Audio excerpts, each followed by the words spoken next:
Hi everyone. So I have a new product for you to take part in. This is for J Armor wallets. Now you can get these wallets for a pretty good price. Partially, it seems at this point, partially American made, but they're going to be planning to be completely American made by the year 2027. The fun part is that you can actually see what new wallet styles are going to be coming in 2026. So a little bit about the company. The company was founded by Jake Hernandez, who is also a part of the U.S. Air Force veteran, or he is a U.S. Air Force veteran. So with his business, he is also supporting charities like anti-child labor organizations, veteran support programs, and efforts to rebuild American manufacturing. So this is clearly something that is very important to him, and honestly, really important to me as well. And going to the link in the show notes, which I will say what that link is in a minute, but going to the link in the show notes not only helps support this podcast, but is also helping to support J Armor as well as helping support the charities that he finds near and dear to him. So if you go to the show notes and you find that link, the link is jarmorwallets.com/reality times 2. So that is j-armorwallets.com/REALITEATIMESTWO. So I hope you go on and support not only me, but as well as this company. Now, that's enough of me. Let's go back to the episode.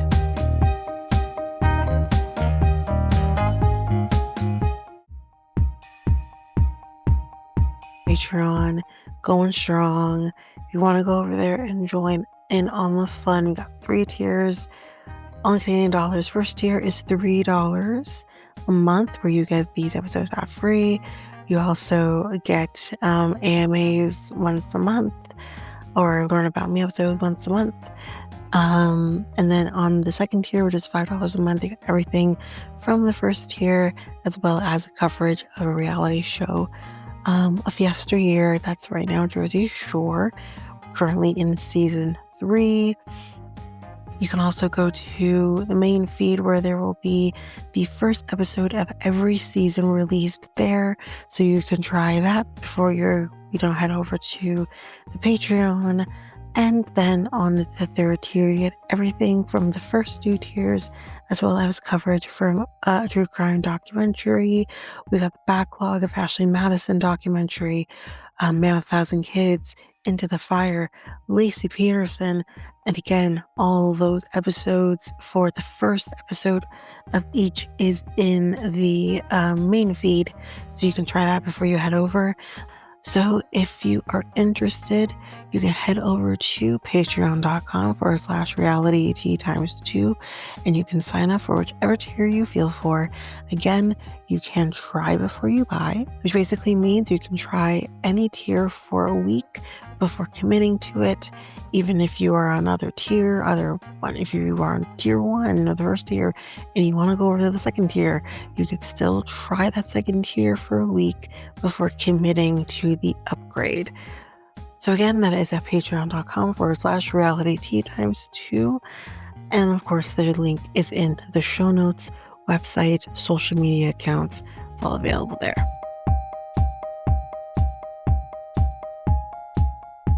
This episode is ad-free on the Patreon. So if you want to partake in that, you can head on over to patreon.com/reality times 2.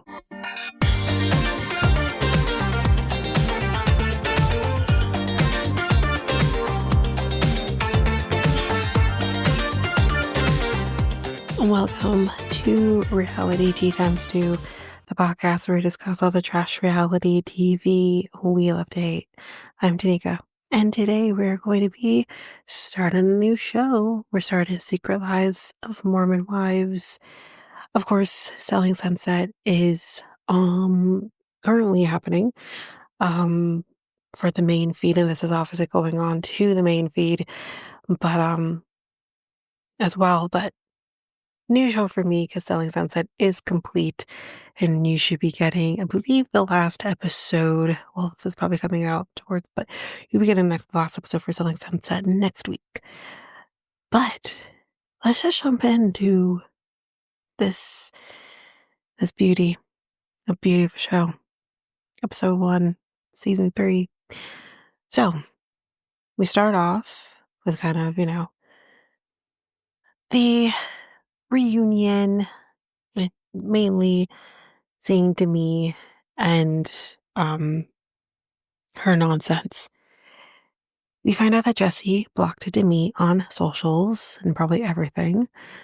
Someone asked Taylor on TikTok, "Why are you single?" What do you mean? Do you watch the show?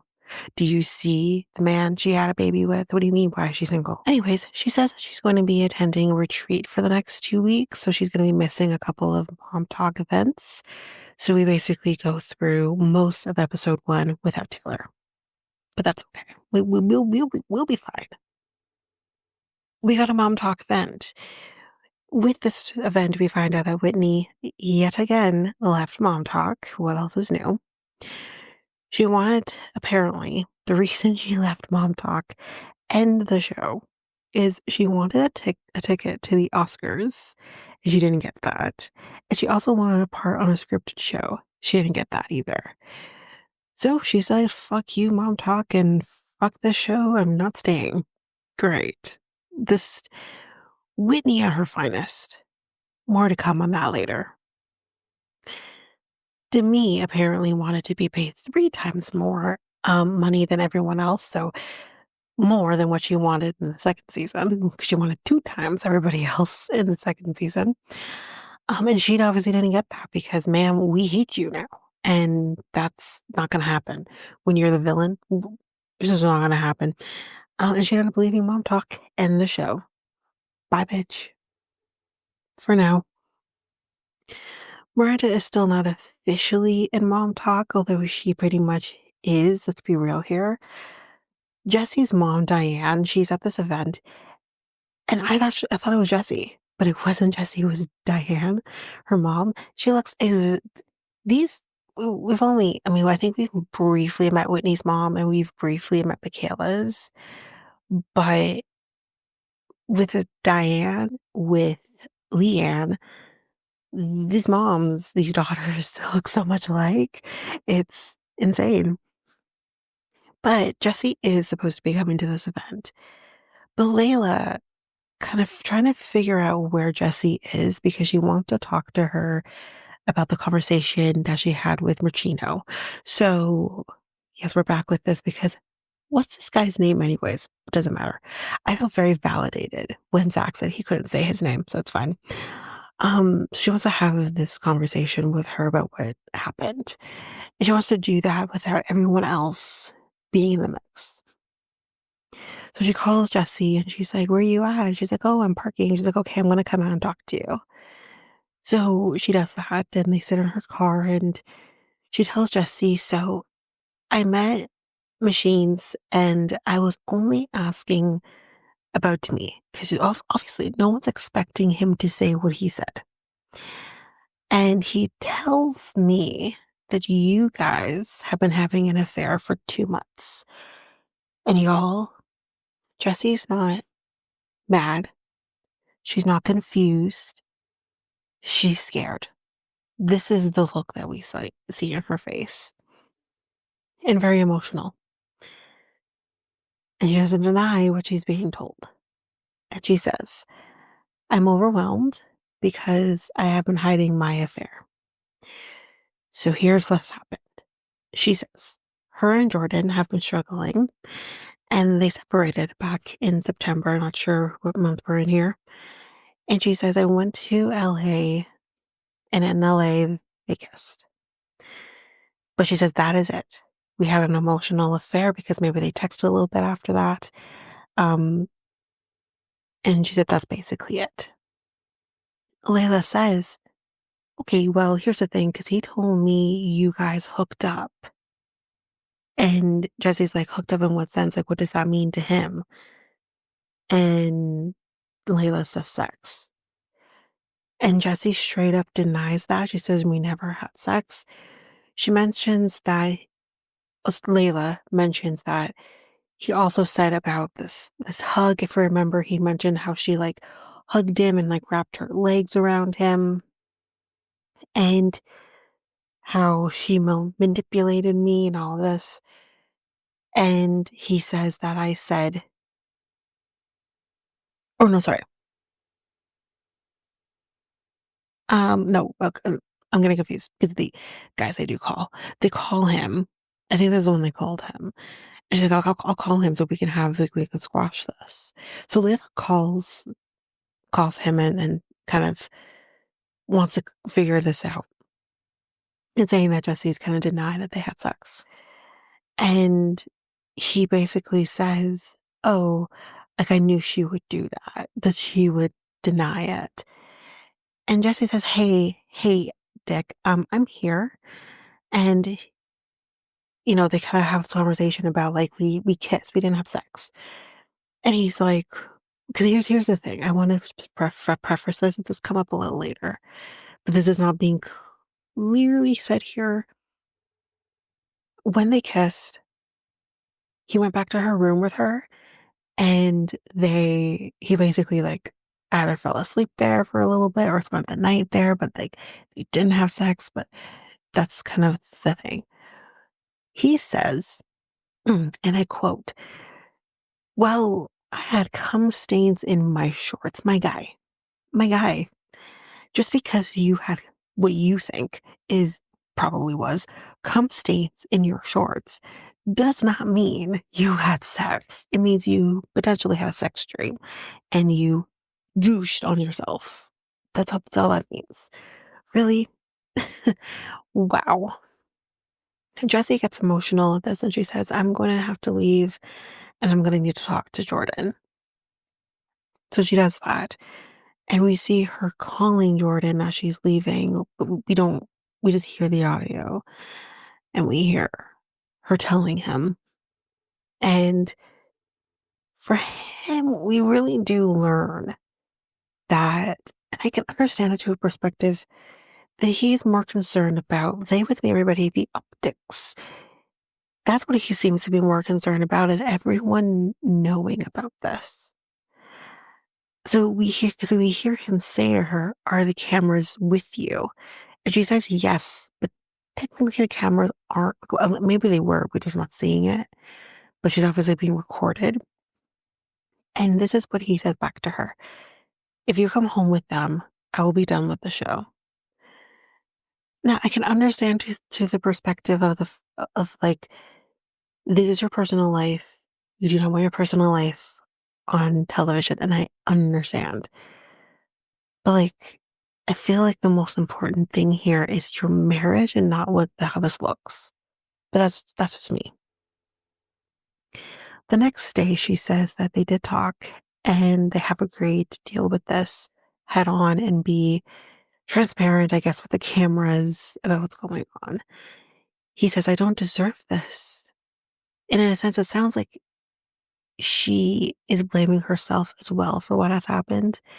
And I can obviously, initially, yes, I can understand why she wants to blame herself because this is something she did. But I could tell initially in the beginning of all of this, I'm like, there is more to this than we are knowing initially. So hold on to that because we do get a little bit more context. So we're with Macy and Kayla. They're at a salon, or I think at the salon, I think Jessi's salon. And Michaela's supposed to be getting her hair done, but Jessi's not there.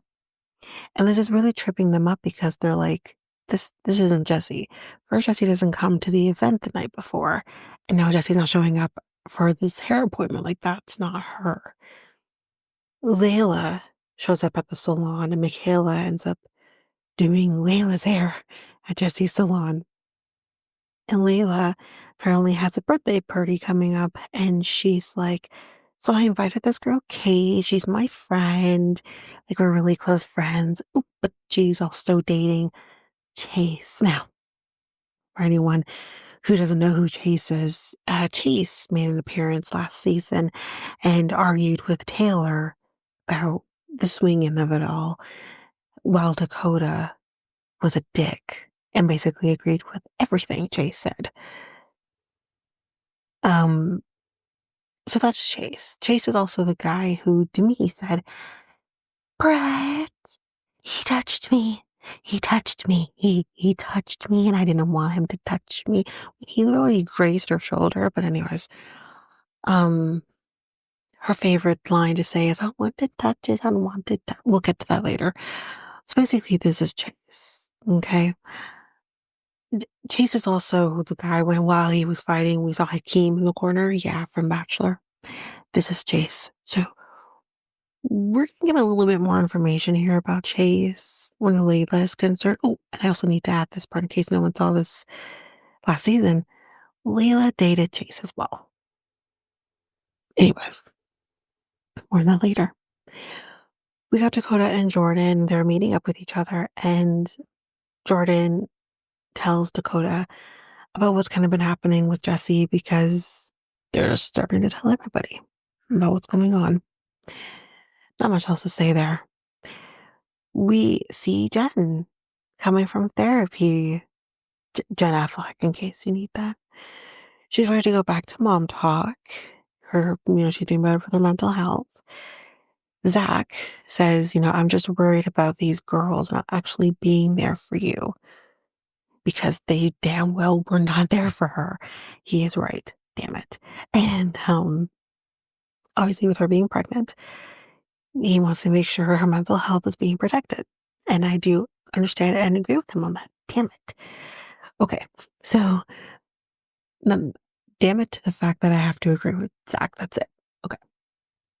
We see Jessi telling the girls about the affair. And she says, it was 2 kisses.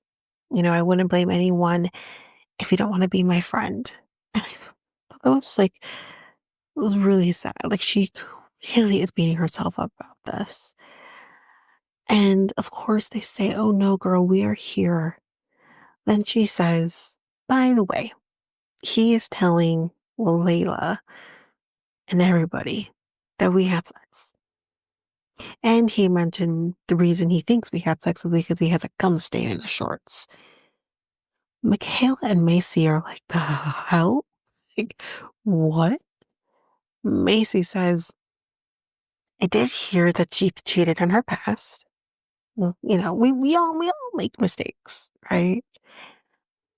Doesn't mean that you're going to continue making those mistakes. And Michaela says at the villa, she kept leaving to get pretzels and Coke, saying Jessi. And they're just not sure if Jessi is telling the whole truth here. They're just wondering if pretzels and Coke were code for let's go have sex with Milan. Anyways, it's Layla's birthday dinner. Dad talk is across the street. I don't like dad talk. Can we not? Dad, dad talk. It's like fetch, trying to make fetch happen. I don't like it. But anyways, those dummies, they're across the street. Apparently, after Michaela and Macy got home, they ended up getting a text from Demi. This is creepy as hell, y'all. It's creepy as hell. Saying, can we talk about it now that you know? What? No. First of all, how did you know that they were at Jesse's house? We'll get on that in a second. And apparently she's also doing these offensive TikToks about mom talk. So at the table we bring up to me and Jesse's like, if she doesn't want to be a part of this, why keep talking about it? Because she wants to be a part of it. She's having FOMO. That's the problem. Miranda's like, what's going on? What's going on with me? What are we bringing up to me? Poor Miranda has no clue what's happening. Okay. And Brett, the reason, okay, the reason that Demi knows anything about Macy and Michaela being at Jessi's is for whatever reason. Demi must have told Brett, go do a drive by Jessi's house to see what anything is going on because she's a freaking lunatic. And I guess during a drive by, he saw Macy's, I think it was Macy's car. What in the Lord? Like, how cuckoo magoo do you need to be to go tell your husband, go do a drive-by? Do you have kids to take care of? Be a wife to not cheat on? Yeah, I said it. I used to like Brett. I don't like Brett no more because he's married to her. Anyways, um, Layla is in the hot seat because they're thinking we got a mole. Mom talk has a mole. Who is telling Demi anything? I actually don't think there is a mole.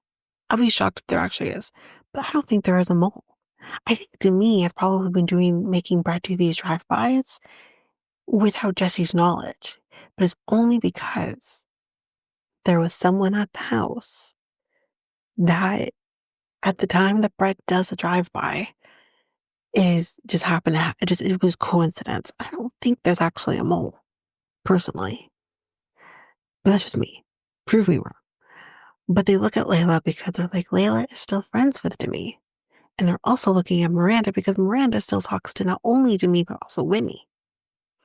So we have people playing both sides here, which, like, whatever. But, you know, who wrote the note? Who's the Mullen? One of them two, basically, is what they're thinking. And she says, if I told anyone, it would be Miranda. And she doesn't even know what we are talking about right now. That's what Layla says. So Jessi tells Miranda what's going on, and Miranda's like, well, damn. And I'm not the mole. I'm not the mole. I'm trying to get back into mom talk. I'm not gonna mole, you know? So with that talk, because we gotta call it that, Jordan says, I don't want to seem seen as less than a God. Oh, misogyny is thick in this one.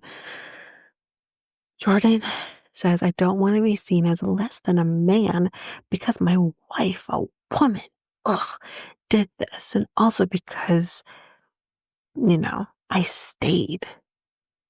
Why does that mean that you're less than a man? Why, when it's a woman and we stay when men cheat? Well, that's just what women do, right? That's what you should do. Why is it that we're not seen as less than a woman when we stay? Why is it when it's a man, you see yourself as less than a man, that you're emasculated because, oh, Jesus, a woman cheated on me. The audacity. Grow a pair. Maybe that's the problem. You know what I mean?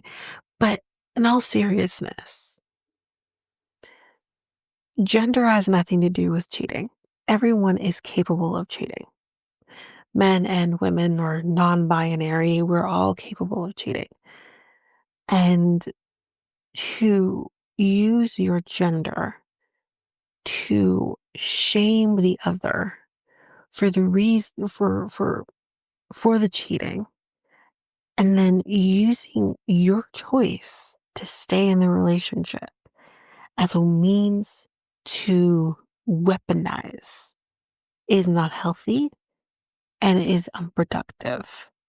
If you are going to use your decision to stay in this relationship, it has nothing to do with gender, because I'm coming from a place where I've done that.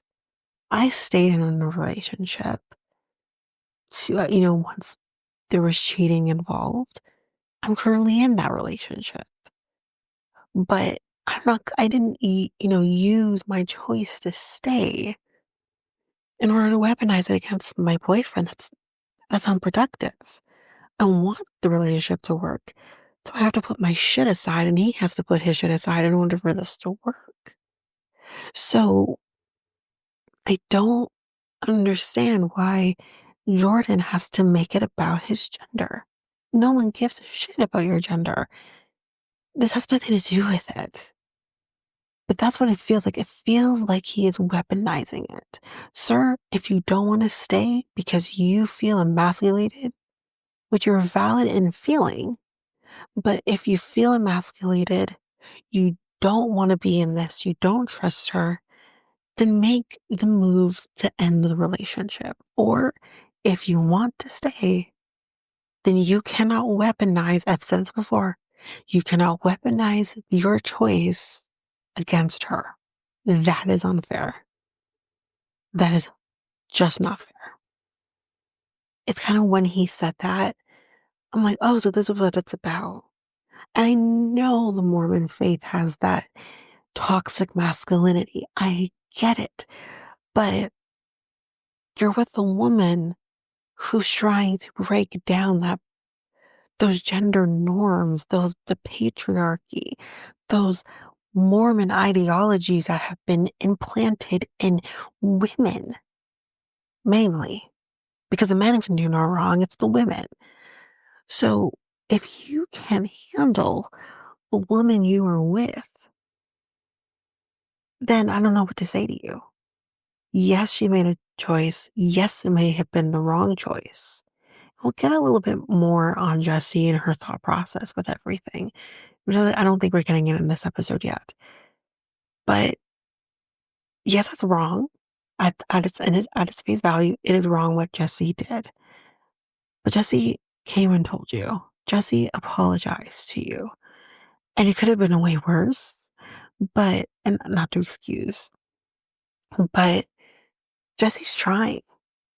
So now you need to make your choice. Whatever choice it is, it's fine.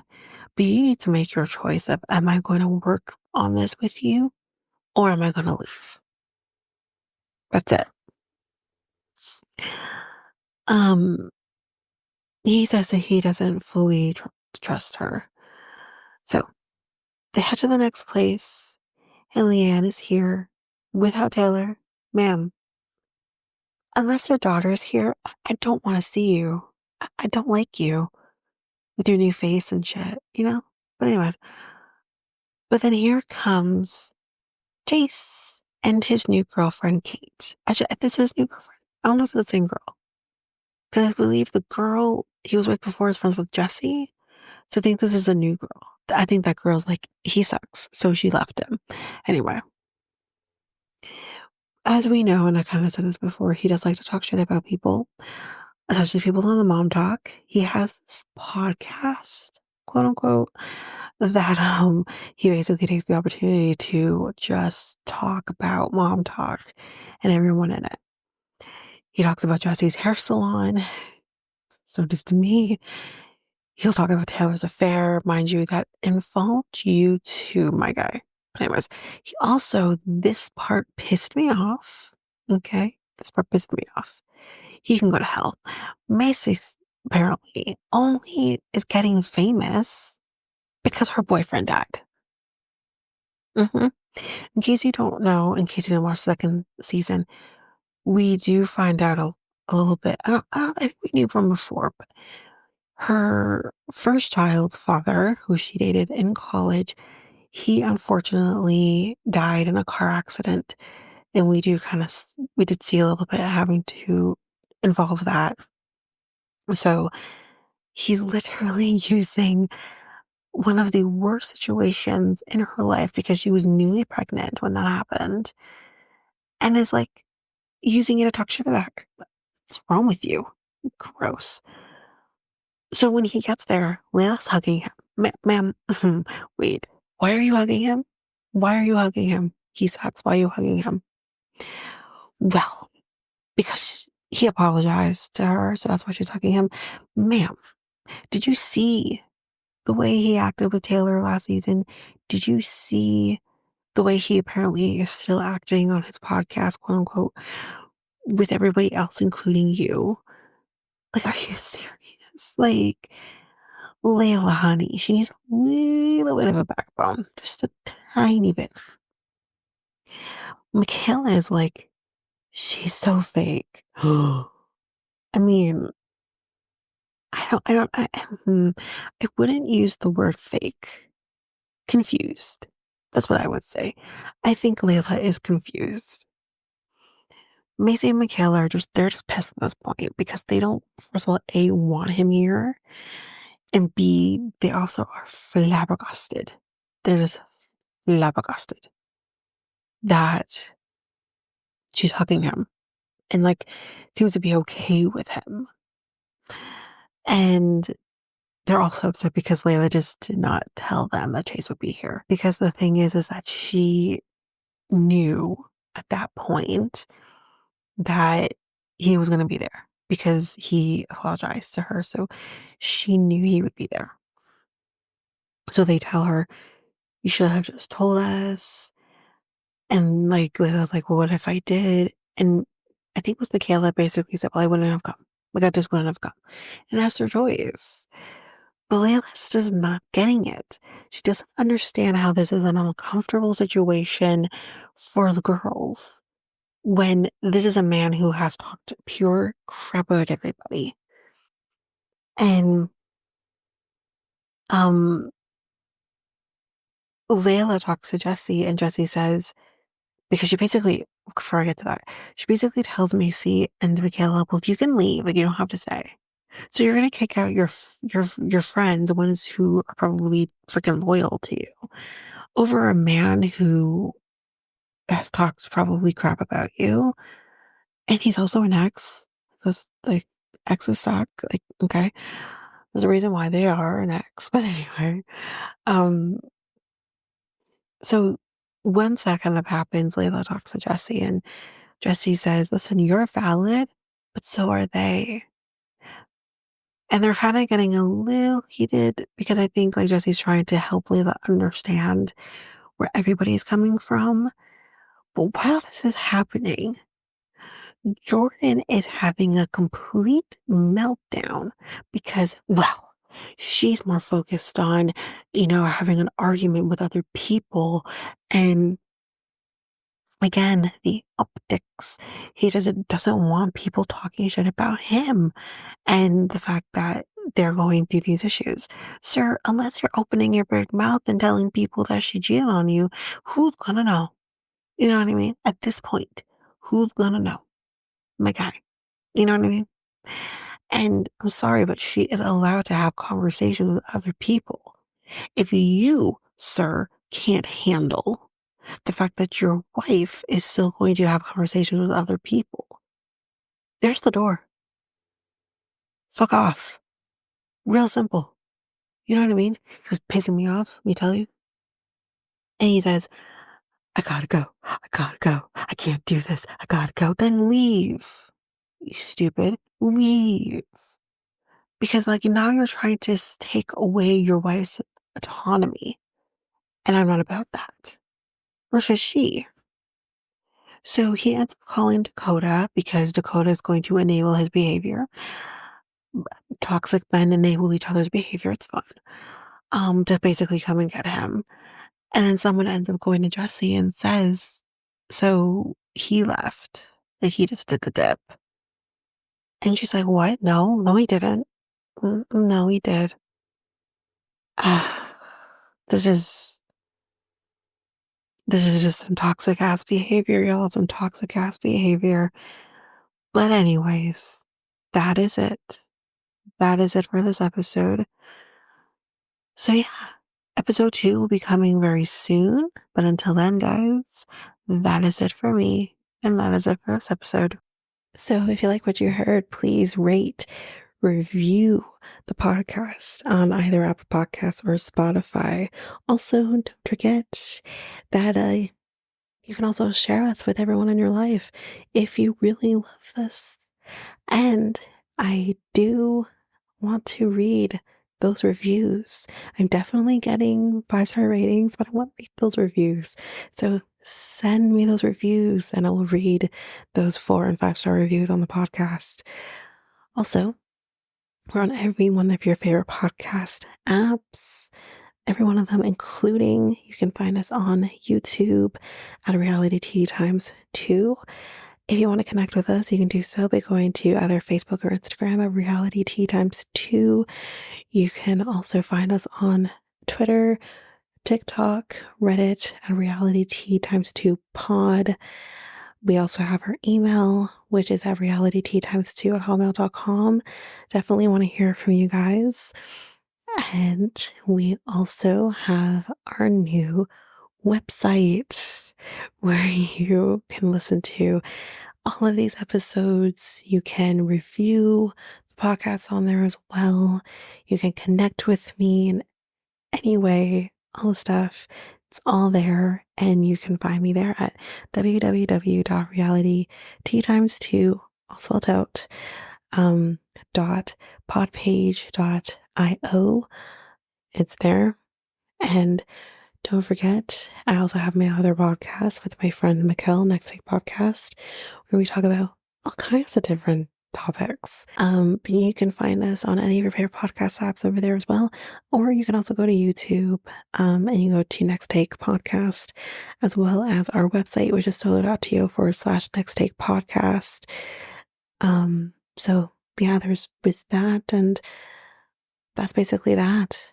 And again, don't forget, if all of this information is overwhelming, we do have all of the links, everything in our show notes. But that is it for now, guys. Thanks. Bye.